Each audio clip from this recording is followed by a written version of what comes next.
You guys will kind of have to bear with me a little bit this morning. At 8 o'clock, my voice decided to just start going away. So I kind of coughed and hacked my way through that. So you're welcome. Enjoy the show this morning. You guys right here might be in a splash zone. I hope there's not too much coming coming up. But hey, we're glad you guys are here with us today. If you're here in person, if you're joining us online, we're glad you've joined with us. It's interesting to kind of see the color spectrum this morning. I'm seeing more blue today than we normally see on a Chiefs Sunday. Royals making the playoffs. That's pretty cool. We saw that upstairs, quite a bit of Royals blue up there. For me, my team checked out back in May, so, baseball's been over with for me for quite a while, but glad to see the Royals back in the postseason. Should be fun to watch them. As we get ready to jump in this morning, we're glad that you're here with us. We are in week 5 of a series through the book of Daniel. And if you've missed any part of it, especially if you missed last week, for example, I would encourage you to go back and watch last week's sermon, either on our Facebook page, our YouTube page, from our website, because it really plugs right back into today and a lot of overlap between these two, and I'll explain why here in just a minute. But as we've kind of gone through this book, if you've not been here, if you've missed any part of it, I think every single week I've said, this is a really interesting story. And at some point, you just need to say, this is a really interesting book of the Bible, because every story is like this. And chapter 5 is interesting because it just plays out very different than all the rest. Let's just jump right into the text. I've got it on the screen if you don't have a Bible with you. But Daniel chapter 5, starting in verse 1, it says, King Belshazzar made a great feast for 1,000 of his lords and drank wine in front of the 1,000. Just pause right off the bat, because you're like, okay, I thought it was King Nebuchadnezzar. Like, what's happened here? We'll get to that here in just a minute. Okay, we'll kind of explain the difference of where we've gone here in just a minute. But what we're going to see in this story is kind of what we like to call the old Yogi Berra quote. It's deja vu all over again. You're seeing the same thing we have seen over and over. Part of that is because as humans, what do we often do? The same thing over and over. We typically fall into the same traps over and over. But with Daniel especially, we actually see the same stories over and over. In fact, the next 3 weeks are going to be a repeat of the last 3 weeks. And that's on purpose because that's how Daniel works. Chapters 2 through 7 of Daniel follow a biblical pattern. I'm going to give you a little Bible college word here today. It's called a chiasm. And it looks kind of like this if you see it. A chiasm comes from the Greek letter chi, which is X. And so you take half of that and you basically get like a V or an arrow or a greater than sign for you math nerds out there. And what it does is this works in one direction and then it goes back in the direction from which it came. And so you see the chiasm of Daniel here, chapter 2, we read about a vision of 4 kingdoms, the statue of 4 parts that Daniel interprets for Nebuchadnezzar. In chapter 3, the deliverance of God's people. That's Shadrach, Meshach, and Abednego in the fiery furnace. Last week, we talked about a proud king needing to be humbled. Nebuchadnezzar and the dream of the tree that was cut down. And remember, he was humbled and turned basically into a wild beast for 7 years. And then he was able to come through that and embrace humility on his own. Today, we're going to read another story about a proud king being humbled. Doesn't end as well this time. Next week, we're going to come back, read about God's people being delivered. This is for a little spoiler alert. For those of you who don't know, Daniel 6 is the story of Daniel in the lion's den. And then back in chapter 7, again, a vision of 4 kingdoms. This is very intentional on the way the Bible is written. If you read the Gospel of Mark, you see chiastic structures like this all the time, where the writer goes out, makes a point, comes back to reemphasize the point. And the chiasm always kind of looks like this. You almost have to imagine an arrow being drawn right over the top of it, and a point being made right in the middle of it. And where you stop seeing the repetition and it starts going back the other direction, that's where the point of it is. One of my professors in Bible college used to always say, the point of the chiasm is the point of the chiasm. He thought it was funny. He laughed. The rest of us looked at us like we've heard that a million times and it wasn't funny then. But he just kept at it. But that's where he's getting at. The point where it comes together is ultimately the point that writer's trying to make. So here, the point is that we need to be humbled through this. And we see this through all of these different parts, the visions, the deliverance, the humblings, that we need to ultimately be humbled. That's the story we're going to get into here. Last week we talked a lot about the dangers of pride and arrogance and the need for humility. We could come back and repeat those exact same points today. I'm not going to.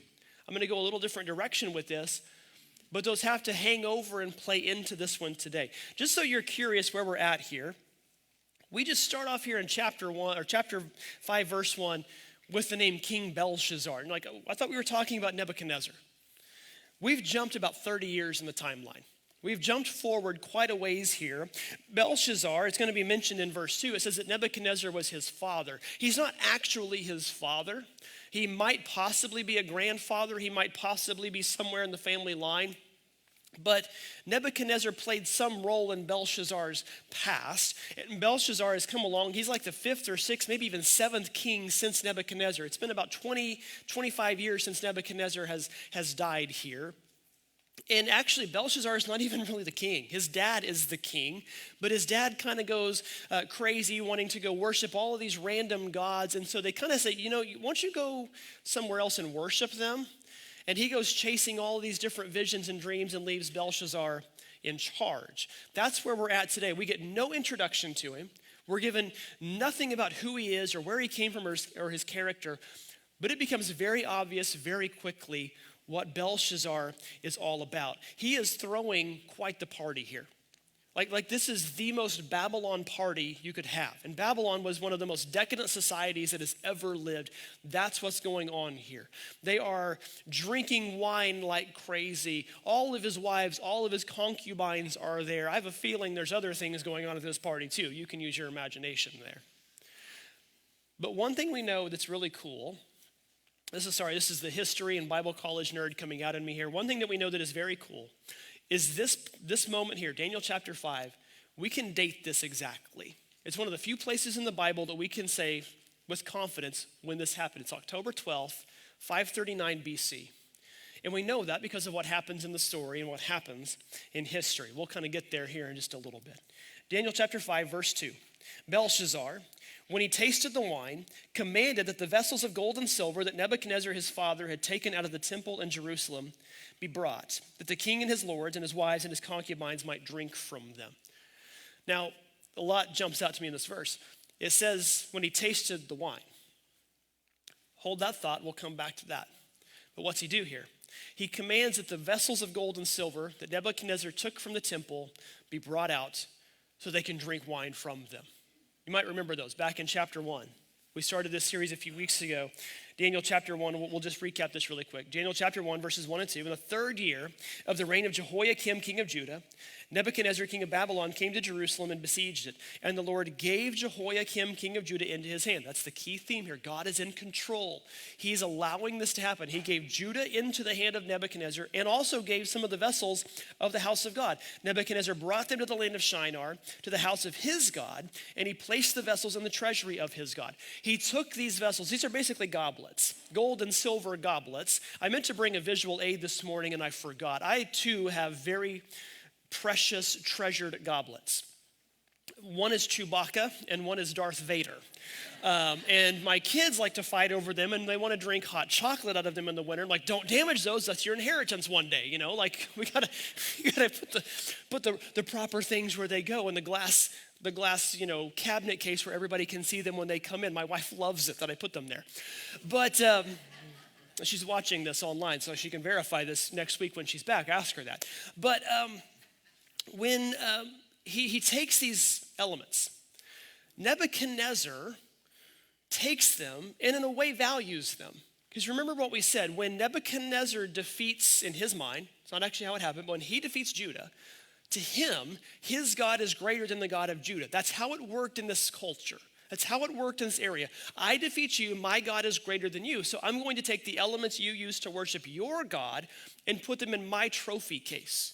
Put them on display for my God to have. It's like his trophy, his reward for winning the war, so to speak. And so even though Nebuchadnezzar, in a way, had spit upon them, he still honored them in a weird sort of way. But Belshazzar goes, hey, bring those over here. We're going to use them to get drunker.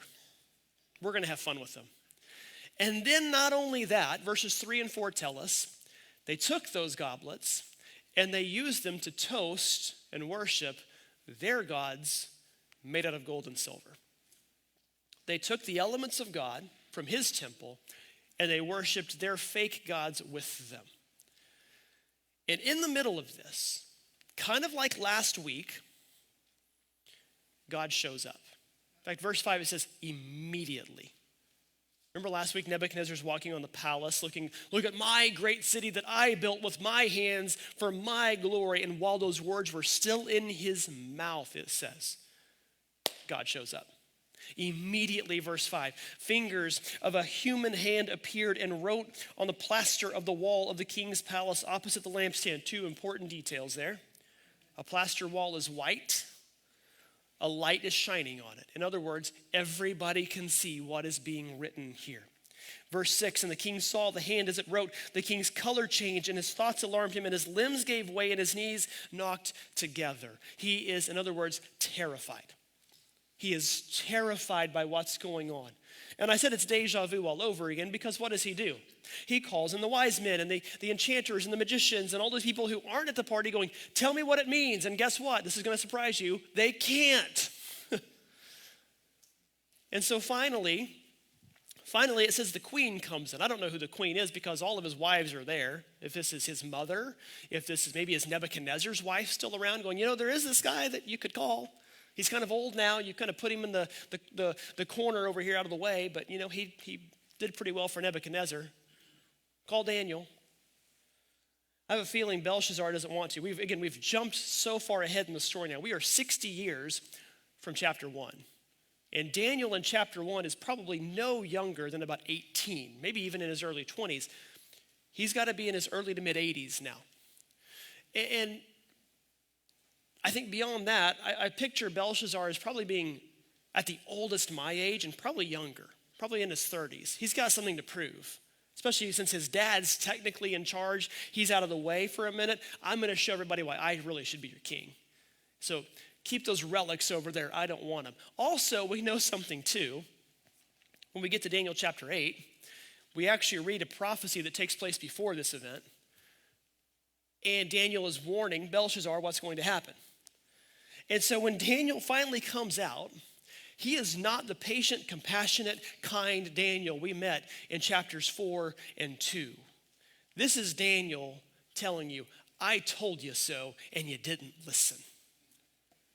Because he takes a totally different tone with Belshazzar. He just lectures him. Hey, your father Nebuchadnezzar, he was a pretty arrogant guy too, but when God started to humble him, he listened. And ultimately, he was humbled. But look at verse 22 here. He says, but you, his son Belshazzar, you have not humbled your heart. Though you knew all of this, you have lifted up yourself against the Lord of heaven, and the vessels of his house have been brought in before you, and you and your lords and your wives and your concubines have drunk wine from them. You've praised the gods of silver and gold, of bronze, iron, wood, and stone, which do not see or hear or know. But the God in whose hand is your breath and whose are all your ways you have not honored. Daniel has moved here. He's not giving Belshazzar a warning. He's telling him, you're being judged. And he's not saying, I am judging you. He's saying the warnings, your time is up. Remember last week what we say? God is patient to a point. His patience is limited. I'm that way with my kids. My patience is limited. And my older kids, I think, have started kind of learning and reading when the patience is getting thin because they just disappear. Titus, I got a long way to go. Still got a long way to go to figure that out. A couple of years ago, they know especially my patience is non-existent when I'm watching an OU football game, especially when they're losing. And a couple of years ago, I remember there was a game. I think OU actually won the game, but it was really tight and tense. And Elsie came in, and Dad, I need something. And I turned and looked. She goes, I'll come back. And she left. I didn't say a word, but I had a look on my face apparently that said everything that she needed to see and hear that right there. It's not a big deal. I'll come back. God's patience has a limit, and Belshazzar has passed that limit. Today's sermon is interesting. It's a little different because it says one point. One point. And I think it's an important point. Again, it piggybacks off last week, talking about the need for humility, the danger of pride, the danger of arrogance. But the point we see in this sermon today, this lesson today, using these goblets today for all sorts of worldly things, comes right out of the sin of pride and arrogance. It's this: don't use holy objects for unholy practices. Don't use holy objects for unholy practices. This is about so much more, church, hear me out, than simply a drinking cup. That's what triggers all of this, but it's about so much more than this. You might remember a story. If you're not familiar with it, I'll tell it to you, but going back to when the Israelites were in captivity in Egypt, Moses pops up at the beginning of the book of Exodus, and he tries to settle a dispute, and he winds up killing an Egyptian, and then he runs away, flees, kind of puts himself into exile. And God's not done with him. God's got a plan with him, so God shows up to him. And he comes in the form of this bush that is burning. And so Moses starts to approach him. You remember what God tells him? Exodus chapter 3, verse 5. He says, stop. Don't come any closer. Take off your shoes. Where you are standing is holy ground. And church, here's the thing I want to stress today. I think most of us, especially if you're a regular, if you're a regular at some church, maybe not as Crossroads, but you're a regular at some church, you've followed God for a while. Maybe even if you haven't followed God for a while, I think all of us to some degree understand what it means to approach God and stand in front of his throne on holy ground. I know when I grew up, it's different than it is today. There was this mindset and mentality when you went to church, you kind of had to put something on, your church clothes, your church attitude, you just all these different church things. And I think that's gone to some degree now, but still to some degree we come to church, we put on our church self. And we said last week, nobody dresses themselves unintentionally. Nobody dresses themselves not on. Now, some of you all wear Broncos clothes from time to time. I'm assuming you lost a bet. I don't know. Maybe you got lost, and that's all you could find. I don't know. There's grace, God's grace is good. But everybody got dressed this morning for a reason. You're wearing what you're wearing for a reason. I think that we think sometimes when we're approaching the big obvious throne of God, that's when we take off our shoes. That's when we know we're approaching holy ground. Church, it's so much more than that. I think the danger sometimes is we forget about that in the little day-to-day things too. We forget that this whole walking with God thing isn't something we take on and put off. When we put it on, we're not supposed to take it off. It stays on. And we forget about that because we start using the holy objects for unholy practices. In Ephesians chapter 4, Paul is laying out this groundwork for Christians who follow Jesus to live a certain way and avoid living a certain way at the same time. Put on the things of God, take off the things of the world, he says. And in the middle of this passage in verse 20, he says, this is not what you learned through Christ, assuming that you've heard about him and were taught in him, as the truth is in Jesus, to put off your old self, which belongs to your former manner of life and is corrupt through deceitful desires, and to be renewed in the spirit of your minds, to put on the new self, created in the likeness of God in true righteousness and holiness. If you don't remember, you are created, it says right there, in the likeness of God. Genesis chapter 1, I've told you this before, for me sometimes is the hardest verse, one of the hardest verses in the Bible for me to really truly wrap my mind around. In Genesis chapter 1, it says, God says, let us make mankind in our image, in our likeness. And I don't say it's hard for me sometimes to believe because I disbelieve it. I absolutely believe it. But when I look at everything God created, all the animals, all the birds, all the fish, et cetera, all just the amazing sights I've been able to see, mountains and oceans, all of it. And to think he chose me and you to bear his image. That tells me I am more than my own. I am something above my own. You are something above your own. And when I say that sometimes we use the holy objects for unholy practices, there is so many layers to that. It's not about just drinking glasses. What are you doing day by day, conversation by conversation, thought by thought, moment by moment? You individually, you as a family unit, us as a church, what are we doing?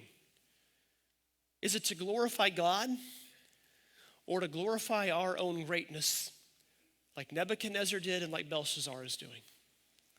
What are you using the holy objects for? Again, Belshazzar, verse 2, it says when he tasted the wine, he commanded that those vessels be brought forward. Those vessels of gold and silver.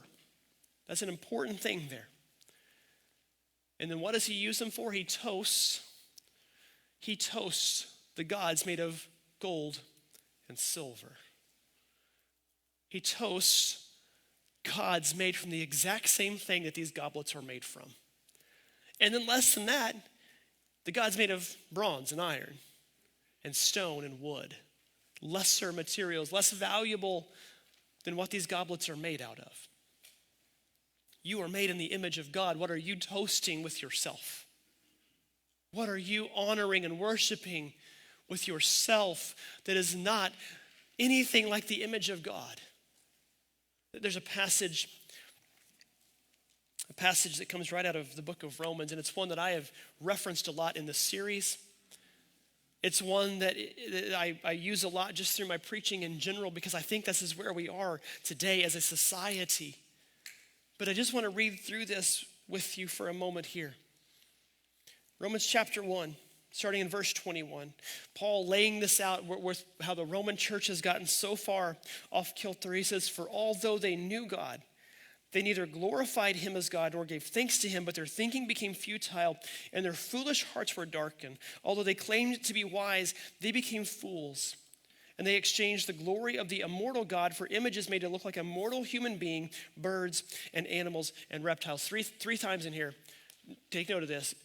He says that they exchanged what they should have known about God for something that they came up with on their own. And 3 times, God gives them over. Here's the first one. They exchanged the glory of God for images made to look like a mortal human being. Therefore, here's the response.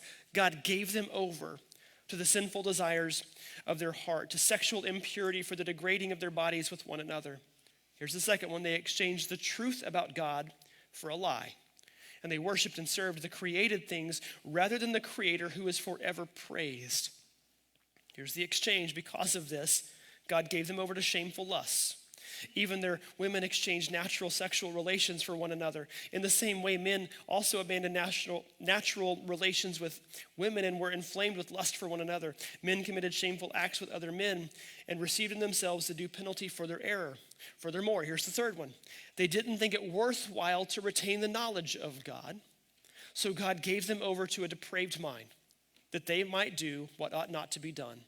They become filled with every kind of wickedness, evil, greed, and depravity. They're full of murder, envy, strife, deceit, and malice. Verse 32, although they know God's righteous decree that those who do such things deserve death, they not only continue to do these things, but also approve of those who practice them.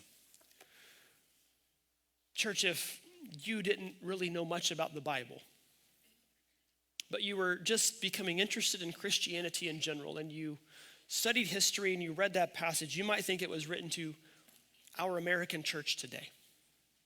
Paul wrote it 2,000 years ago to the Roman church because the Roman Empire was just one of debauchery and decadence, just like the Babylonian Empire 600 years before that. And here's the beautiful thing about Scripture. It transcends time and culture. What applied 2,600 years ago still applies today because we're doing the same things that were done 2,600 years ago.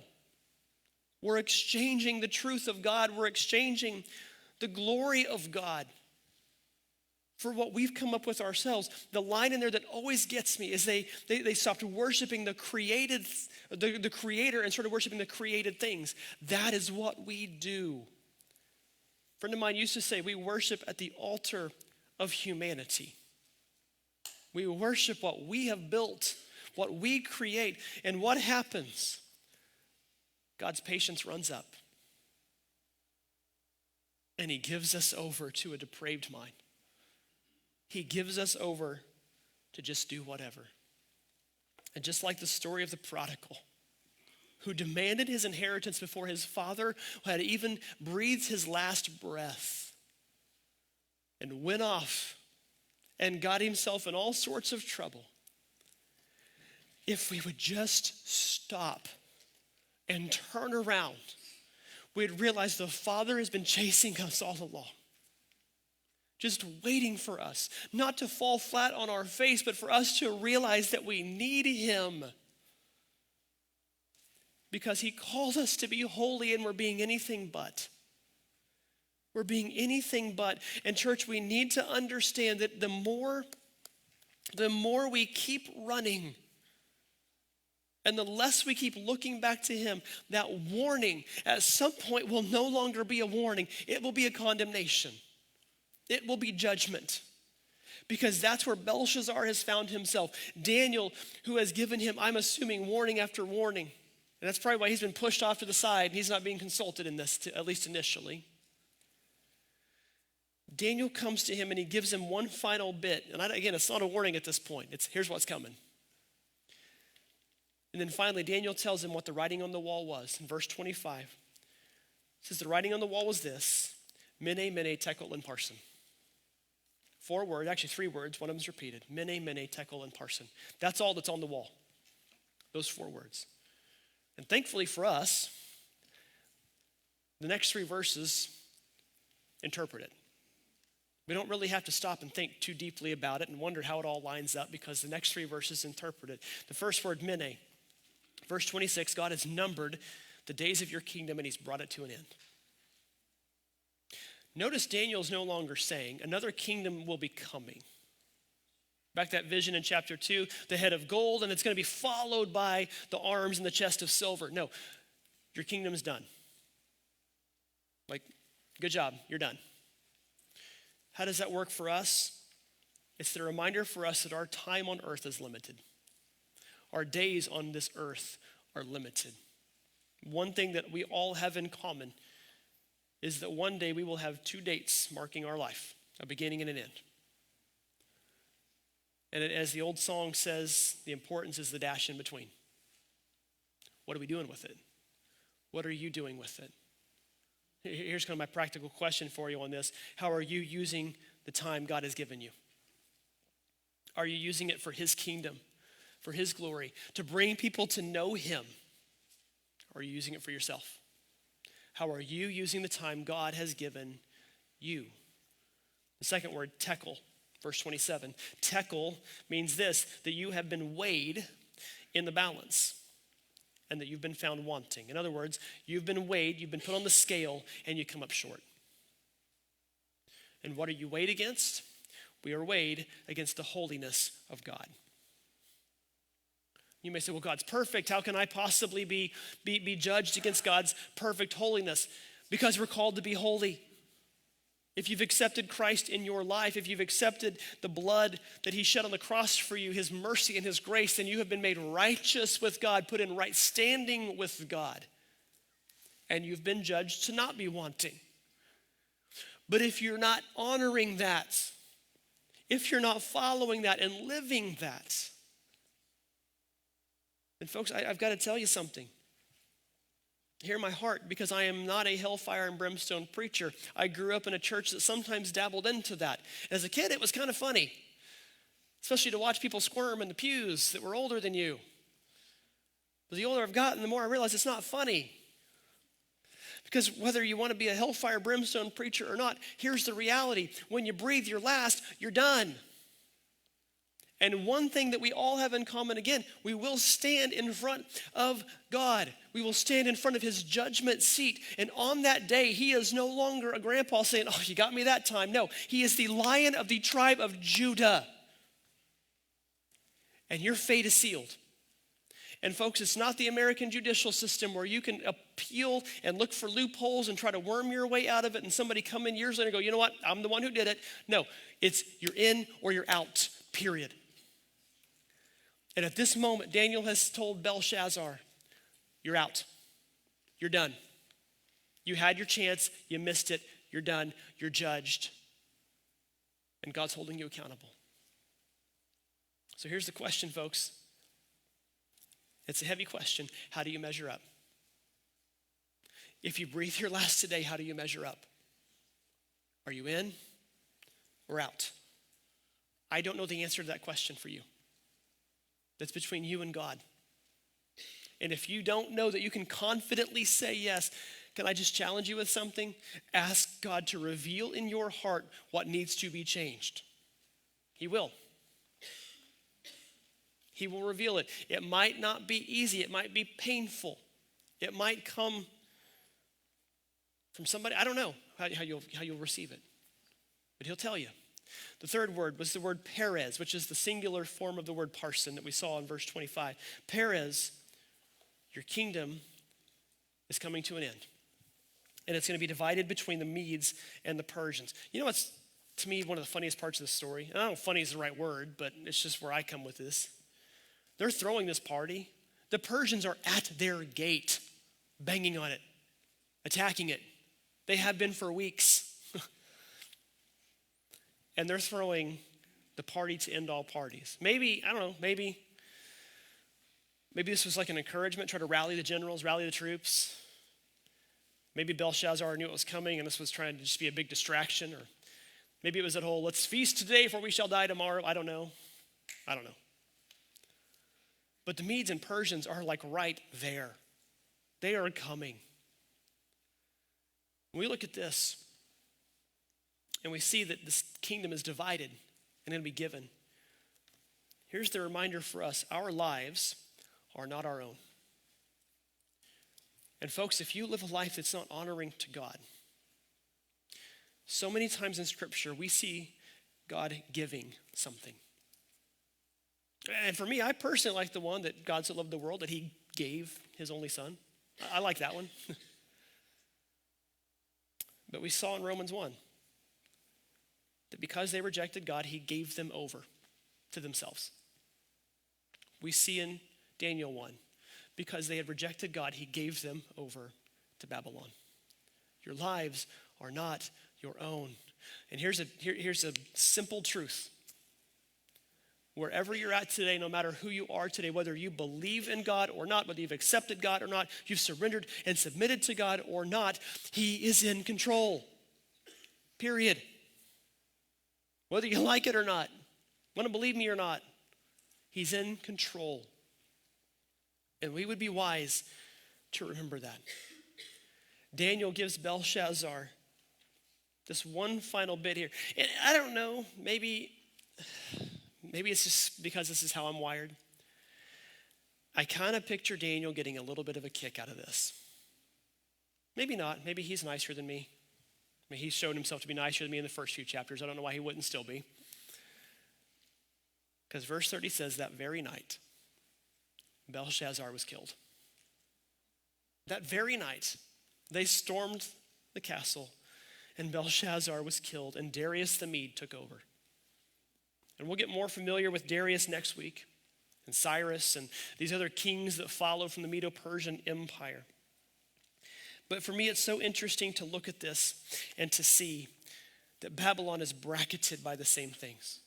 We said back in the first week of this series, Babylon began with confusion. The people of this area tried to become God, and they blurred the lines between the divine and the human, so God confused them, confused their language. That's where the word Babel comes from.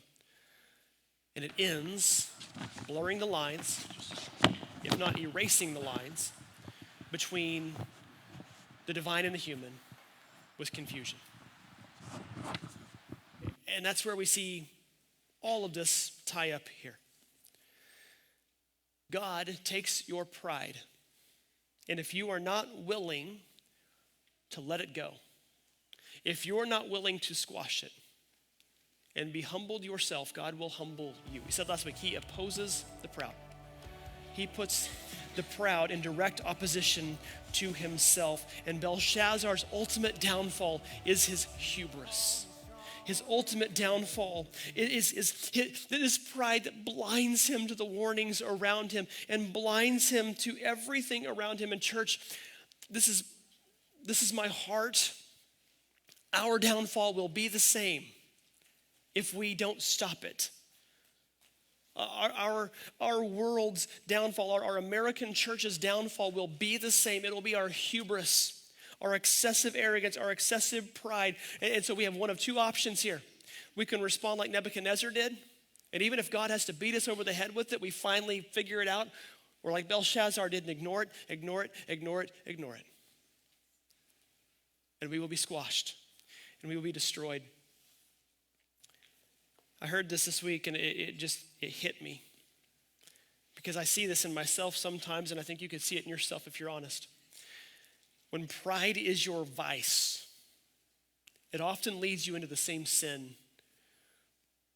leads you into the same temptation, leads you into the same directions, because pride grips you. And when pride has you gripped like that, here's what I was told. The enemy does not have to be very creative with you, because you've already shortened the lines between temptation and participation. You've narrowed that yourself. What we say at the beginning of this series, our biggest failure often is not out and out rebellion. It's the one small, it's not that big of a deal at a time. 1 degree, the 1 in 60 principle, 1 degree. You don't notice you're off 1 degree until you're 60 miles down the road and you're nowhere close to where you want to be. So church, let me just leave you with this today. When you get yourself off kilter like that, when you get yourself focused in the wrong direction, before long you'll start to realize something. That who you're following is not actually God. You're following some creation of yourself. You're following something just in the world today. You're following something else. You're not following God. And church, who you follow, you belong to. And the dangerous part of that is who you belong to is who you become. So who are you following today? And again, if you've got a question, and maybe we'll just do this anyway, whether you question it or not, ask God to reveal if you're really following him. Even if you think you are, it's not a bad idea. We said last week the need for accountability and transparency.